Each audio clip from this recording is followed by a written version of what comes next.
Vamos lá, o mundo dos negócios tem se tornado cada vez mais complexo, com muitas regras jurídicas, estruturas societárias e decisões estratégicas que podem definir o futuro de uma empresa. Bom, como entender e simplificar esse cenário para o empresário ter clareza do que ele deve olhar para o próprio negócio, fazendo gestão.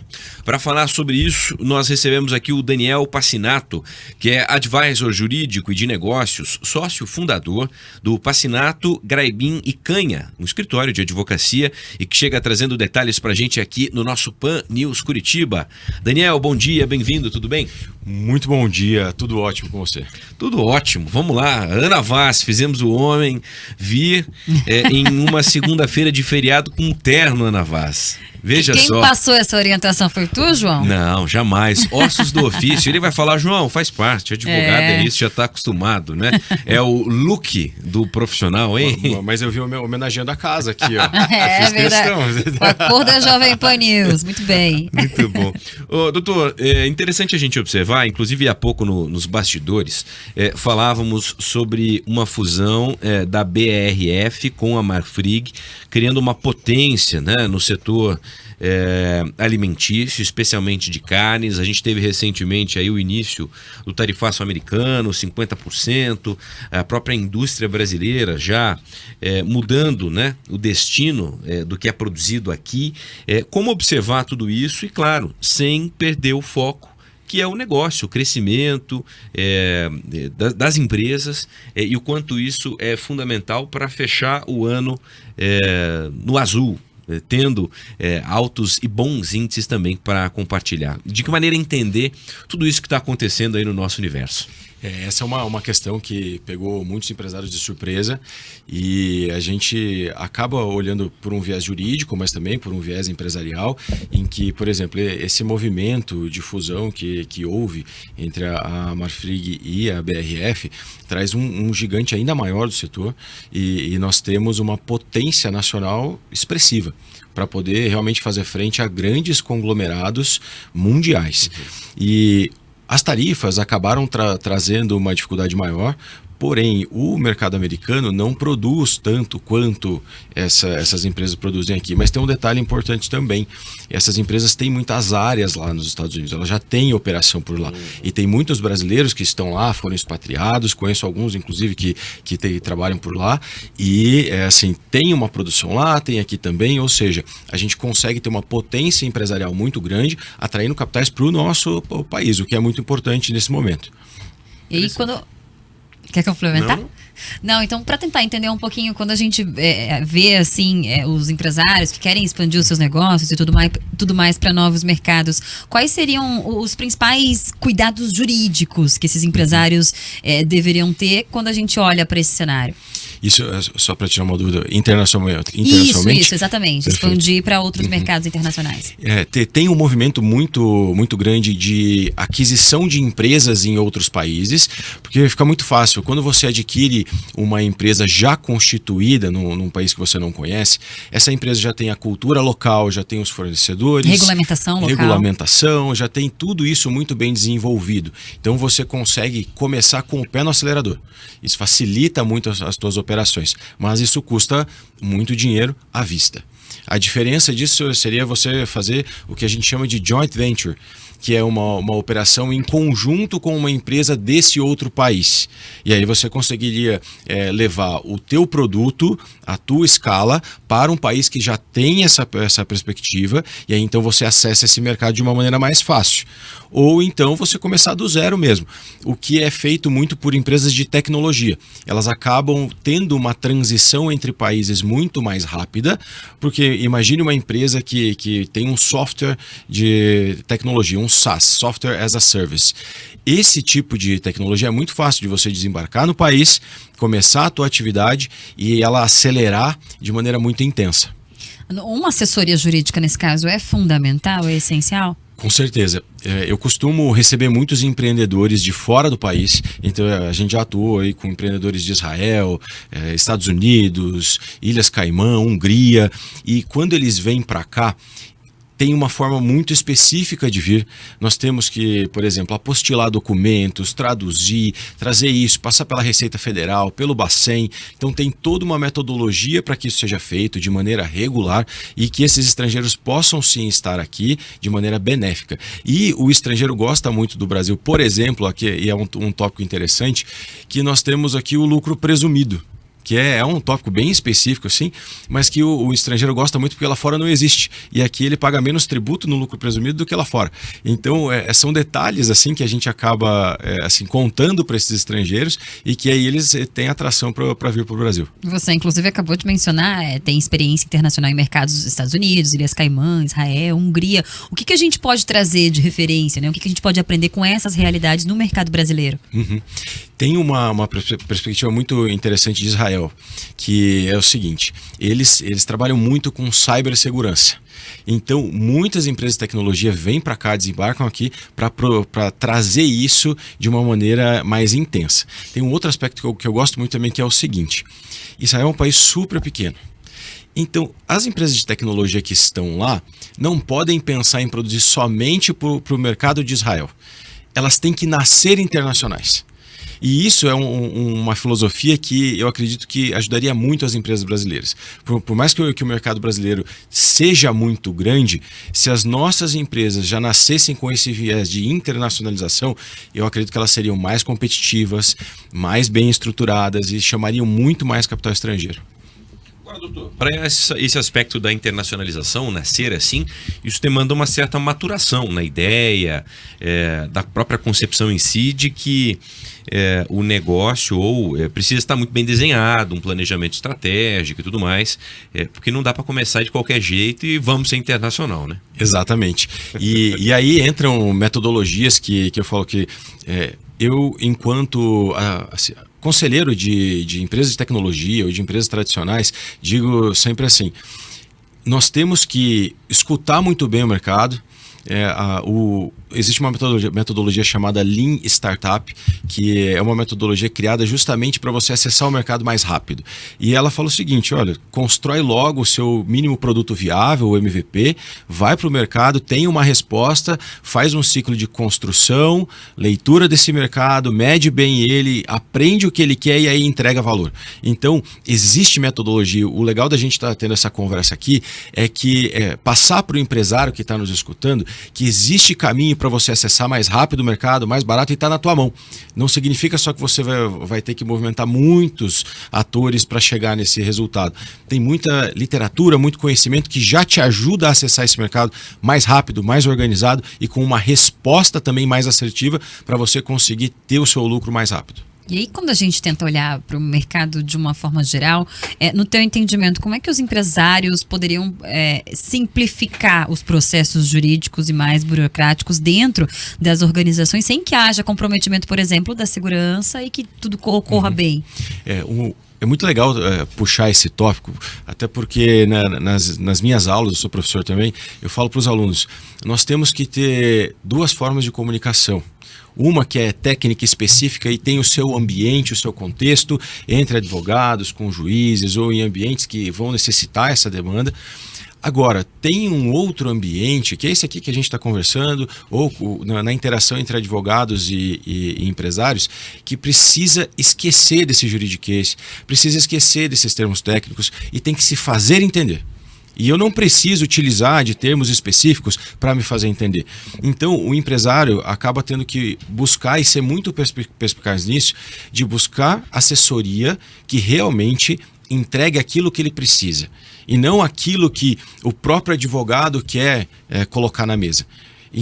Essa perspectiva é uma perspectiva diferente porque precisa de uma proatividade do empresário para que ele escute bem. Então, o profissional que o atende precisa estar oxigenado, precisa estar compreendendo o atual contexto dele, entender bem daquele negócio. Não basta só entender do direito. A minha formação, por exemplo, é em negócios também. Por quê?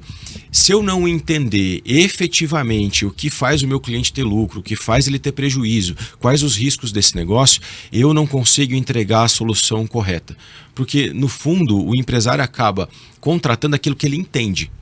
Se ele não entender, ele não contrata.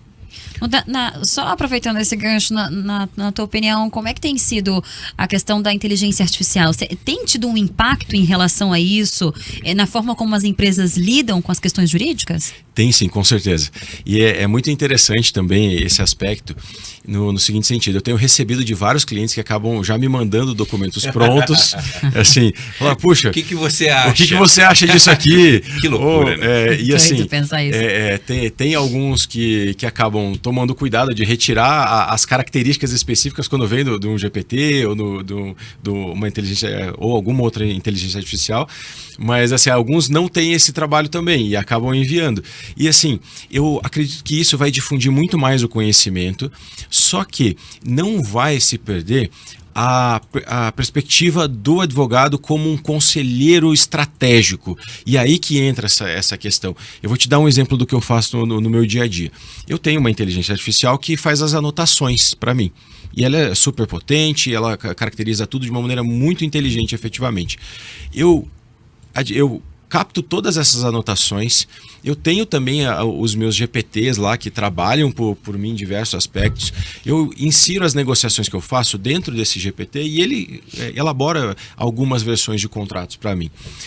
Aí onde entra o conhecimento? O conhecimento entra muito na negociação, então eu preciso conhecer de pessoas, eu preciso conhecer de gatilhos mentais, como convencer, persuadir, e o conhecimento jurídico tem que estar atrelado a isso. E aí, se eu estou falando de uma negociação de contrato, não existe bom contrato que foi mal negociado. Por isso, a habilidade humana é muito importante. Não é só o conhecimento jurídico em si, ele tem que estar lá, mas a habilidade humana passa a ser ressaltada. E depois eu vou ter que entender também a linguagem da inteligência artificial. Eu vou ter que ser fluente em IA para desenvolver bem o resultado da minha negociação e aí produzir algo de maneira mais eficiente, mais rápida, porque no final das contas, a assessoria jurídica é um instrumento para o empresário faturar mais rápido e com mais lucratividade. Se a gente estiver trabalhando por isso, está correto. Se não tiver, está errado. Doutor, ainda dentro dessa esteira, a utilização de inteligência artificial, entendendo muitas vezes que o próprio mercado já tem adotado, né, um modelo de terceirização da gestão jurídica.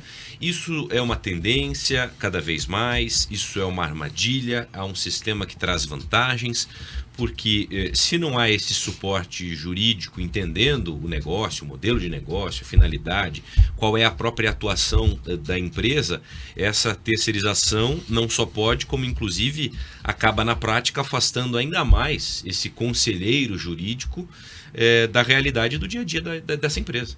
Perfeito.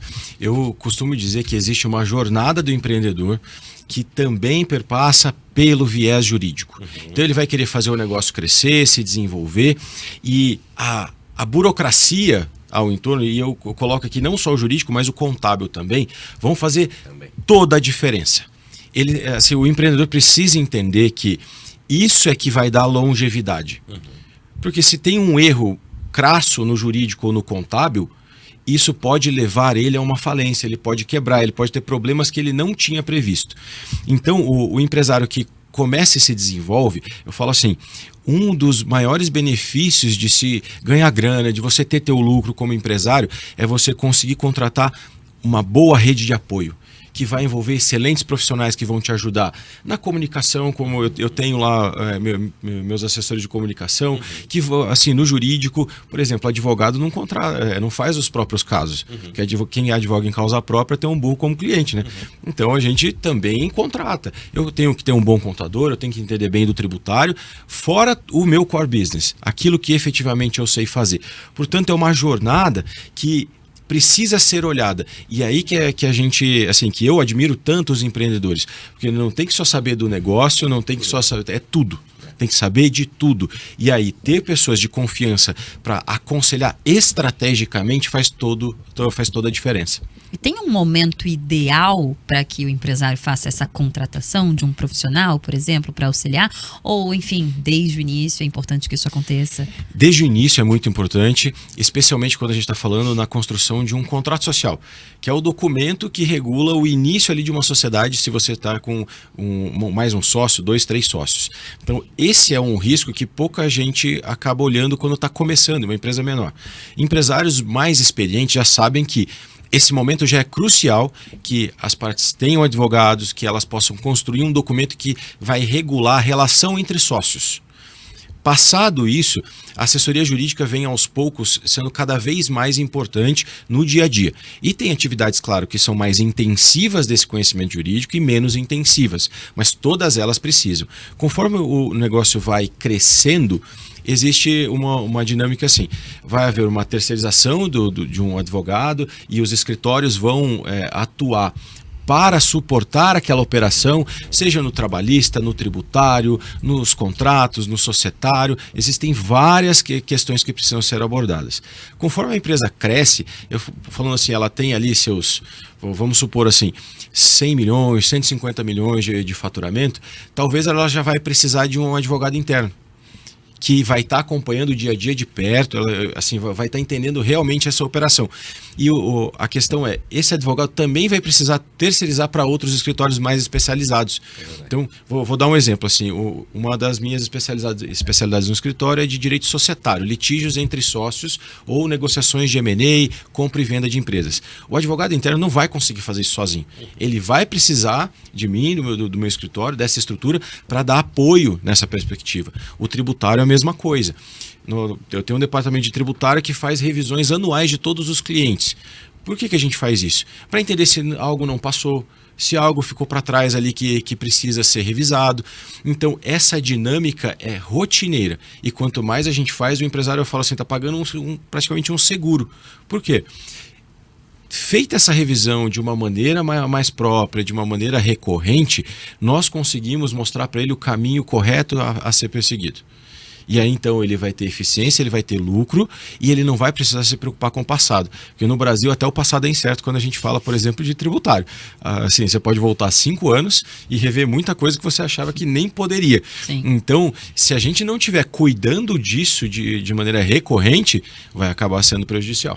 Doutor, já que o senhor falou sobre essa atuação também, né, envolvendo sociedades, quais os principais motivos que levam a brigas, né, societárias, enfim, o caminho que a empresa tomou, o fato dela estar perto de quebrar, o entendimento muitas vezes de empresas familiares que encontram nessa jornada também uma grande dificuldade, o que temos posto em 2025 e se há uma mudança aí, observando talvez as últimas décadas, quando a gente se propõe a fazer um raio-x. Nas empresas familiares é a sucessão. Então, as brigas entre irmãos são as mais severas. Posso assim dizer, por ter assistido diversas delas, e essas são mais intensas, porque o irmão acaba conhecendo exatamente o seu calo. E ele sabe disso há muito tempo. E aí isso acaba sendo transposto para a empresa. O que a gente tem que fazer então? Uma metodologia de governança para poder realmente transmitir a empresa e aquele patrimônio familiar ser assegurado. Porque acaba sendo, não é o mercado que vai fazer quebrar essa empresa. Na maioria das vezes são os agentes internos dela que vão fazer isso. Em razão de ego, em razão de disputa de poder, disputa de dinheiro. Eu costumo dizer assim também. O que faz esses sócios acabarem brigando não é a falta de dinheiro, é a sobra dele. Porque aí, assim, toda a sociedade é nítida, é claro. Vamos falar assim, as claras aqui mesmo. Quando você tem sócio, você tem que dividir dinheiro e poder. E se você não faz isso, se as pessoas não fazem isso de maneira saudável e tem conversas difíceis, aí elas não conseguem seguir muito tempo em conjunto. Eu falo, empreender, advogar, é a gente ser um artista de conversas difíceis. Você tem que colocar na mesa. Eu falo assim também, assim, a gente não resolve as coisas embaixo do tapete, a gente resolve em cima da mesa. Porque uma vez que a gente resolve em cima da mesa, as expectativas são alinhadas, eu digo o que eu quero, o que eu não quero, o que eu gosto, o que eu não gosto. E a partir disso eu tenho uma comunhão de intenções, que aí sim eu vou conseguir trabalhar com mais qualidade, com mais firmeza, e aí fazer essa empresa ser a galinha dos ovos de ouro de uma família, de uma coletividade de pessoas que é uma sociedade. E uma coisa é sócio, outra coisa é investidor, né? Tem implicações jurídicas distintas, acredito eu, né? Tem sim. A gente pode fazer uma diferenciação, porque tem forma de fazer que não tem diferenciação. tá? Mas tem forma de fazer que tem sim diferenciação. Então eu posso ter um sócio investidor que efetivamente está no contrato social, mas não trabalha no negócio efetivamente, tá? Então ele não vai estar no dia a dia, ele não vai estar tomando decisão, contratando, demitindo pessoas. Ele vai colocar esse dinheiro e vai esperar esse dinheiro, entre aspas, render. Tem uma figura também de investidor, e aí eu tenho uma série de mecanismos jurídico-contratuais que são especializados para isso.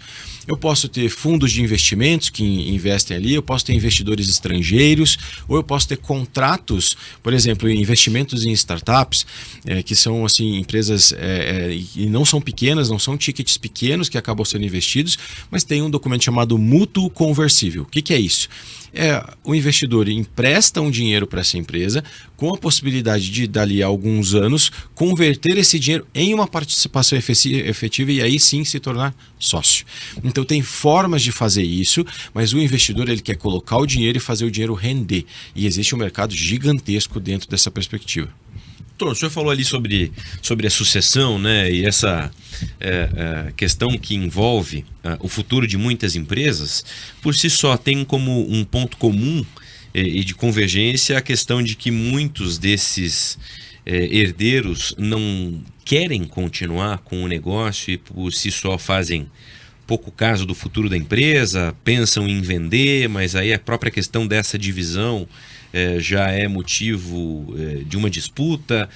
Como essas questões também estão escancaradas dentro do nosso contexto de mercado, não só a nível Brasil, mas olhando aqui para o nosso quintal, Curitiba, Paraná, como as coisas têm acontecido. A grande maioria é de empresas familiares, efetivamente, e que lidam de uma forma cada vez mais profissionalizada com essa sucessão. Então, é muito comum a gente observar as gerações que a primeira constrói, a segunda usufrui e a terceira destrói. Então, isso é bem comum, especialmente no setor de M&A, de compra e venda de empresas. Porque vai chegar uma segunda geração, uma terceira geração, que quer muito mais usufruir e retirar os frutos daquela instituição, daquela empresa, do que contribuir por ela. Portanto, é muito comum que haja nessas sucessões um movimento de, ao invés de fazer a sucessão efetivamente, do herdeiro ser sucessor, fazer uma venda da empresa. E aconteceu assim, um caso famoso recentemente do Abílio Diniz, em que os sucessores acabaram alienando, assim, vendendo todos os ativos praticamente. Existia um fundo de investimento que era em startups. Eles tinham alguns, assim, milhões e bons milhões de reais lá alocados para fazer esses investimentos. Inclusive, uma startup que eu atendia estava num funil ali para poder receber um investimento, e no meio da operação os sucessores decidiram encerrar o fundo. E ele falou, não, agora não tem mais dinheiro para ninguém, a gente vai pegar esse dinheiro e vai fazer o que cada um quiser. Então, esse momento é muito delicado. Se as estruturas não estiverem escritas, e aí que eu estou falando, a burocracia mesmo, escrever os acordos entre as pessoas com uma forma mais perene, mais longeva, não vai acontecer dessa estrutura permanecer e gerar frutos para aquela família. Porque as famílias vão se multiplicando, cada núcleo vai querer manter o seu padrão de vida, manter a rentabilidade, mas assim, cada núcleo adicionado eu preciso aumentar o tamanho da empresa. E não é assim que eu aumento ela em 10%, ela vai gerar mais 10% de lucro. É uma matemática, uma mecânica muito mais complexa, é uma engenharia difícil de ser feita. E quanto mais consciência dessas pessoas, mais essas empresas vão ter longevidade. Porque a gente também tem o que pode estar impactando também é um aspecto emocional que pode influenciar nessas decisões, né? E como manter o foco racionalmente quando a gente avalia para esse lado também? 99,9%, né? É muito interessante, assim, quando nós estamos fazendo consultoria para as empresas familiares, sempre tem um braço ali que vai precisar cuidar do emocional. E existem famílias que são mais receptivas a isso e menos receptivas. Eu sempre recomendo, efetivamente, que haja um acompanhamento. Às vezes pode ser até o setor de RH, que tem já psicólogos ali e que podem ajudar nessa perspectiva, ou mesmo da contratação de empresas que vão fazer esse mapeamento. E eu posso dizer assim, tem mapeamentos que são feitos que é para identificar a personalidade das pessoas, se elas vão conseguir trabalhar bem em conjunto, se não vão conseguir. Então você consegue fazer um mapeamento muito técnico sobre isso, que ele vai mesclar um pouco de emocional com um pouco de racional. Porém, você só consegue fazer mudar o comportamento dessa pessoa com o emocional. Tem um livro que eu gosto muito, que é do Daniel Kahneman, e ele é o Rápido e Devagar. Ele fala assim, nós temos sistema 1 e sistema 2. O sistema 1 é aquele emocional e o sistema 2 é o racional. O sistema 1 é que faz o sistema 2 andar. Então, a gente precisa trabalhar no emocional. Eu não posso deixar de olhar essa perspectiva, senão eu estou falando como advogado, eu não estaria sendo um profissional completo o suficiente para o meu cliente. Sim. Então, mas é muito intrincada essa questão no dia a dia. Doutor, já caminhando para o final da nossa conversa, qual o conselho mais importante, né, você daria a quem está à frente de um negócio hoje, seja à frente da sua MEI? Porque ele tem gente que brinca, né? Fala, meme, eu sou CEO de MEI. Bom, mas você é o responsável pelo seu negócio, do quanto você vai faturar, do quanto você tem de custo, enfim, quanto que você vai receber todo mês. Como se preparar para crescer com segurança, imaginando os próximos passos, para que 2025 termine melhor da forma como começou? Perfeito. O primeiro aspecto aí, falando da parte de negócios aqui, é fazer um planejamento estratégico. E assim, é melhor você ter um planejamento estratégico básico do que você não ter. Então, refletir sobre a tua atividade, existem ferramentas, e a gente falou de inteligência artificial aqui, usa mesmo o ChatGPT, usa outras ferramentas que vão te ajudar a construir esse planejamento estratégico e vão fazer você olhar para o teu negócio de uma maneira que efetivamente ele vai te dar lucratividade. Então esse é o primeiro aspecto, porque eu acabo recebendo muitos empreendedores no escritório que não olham essa parte e acabam fazendo assim, no feeling. Vou fazendo, vou desenvolvendo, só que assim, não cabe mais. O nosso mundo está muito complexo para a gente continuar fazendo isso. E a inteligência artificial está sendo uma mudança de chave gigantesca que está ajudando muitos empreendedores a fazer de uma maneira mais assertiva e mais lucrativa. Então esse é o primeiro aspecto. O segundo e último aspecto, só para a gente colocar nesses dois e trazendo, lógico, para aquilo que eu mais sei fazer, que é o jurídico, é de você ter um jurídico estratégico de confiança. Aquela pessoa que você liga, quando você... Eu sempre dou o seguinte exemplo. Eu tô com uma ideia. Eu vou ligar lá pro Daniel e vou falar assim, o que você pensa disso aqui? O que eu posso me antecipar para eu poder fazer isso aqui de uma maneira melhor? Esse é o momento exato de você ligar para o teu assessor jurídico estratégico. Porque se você tem a ideia, você vai atrás dela, coloca dinheiro, implementa e dá errado, aí você liga. Puxa, é mais caro resolver nesse momento, é mais complicado, tem um retrabalho. Então, assim, procure as assessorias jurídicas, contábeis, de comunicação, todas elas antes de você implementar a tua ideia. Converse com uma pessoa. Às vezes é uma ligação, gente. Uma ligação pode realmente mudar muitas direções. Então, faz muito sentido ligar antes, se comunicar antes e dividir essas agruras do empreendedorismo, porque essas pessoas não estão sozinhas. Com certeza tem muito mais gente que já passou a mesma coisa que você. Então, divida e aí você vai conseguir realmente ser mais assertivo e mais lucrativo. Aí, então, fica a dica para toda a nossa audiência. Daniel Passinato, advisor jurídico e de negócios, sócio fundador do Passinato Graebin e Canha. Desde já agradecendo sua participação e disponibilidade neste feriado aqui em Curitiba, viu? É um prazer para mim, muito obrigado pelo espaço, pela troca de ideias de uma maneira bem descontraída, bem livre, assim, fiquei muito contente de poder colaborar. Opa, volte sempre convidado. Muito obrigado. 11h30 agora.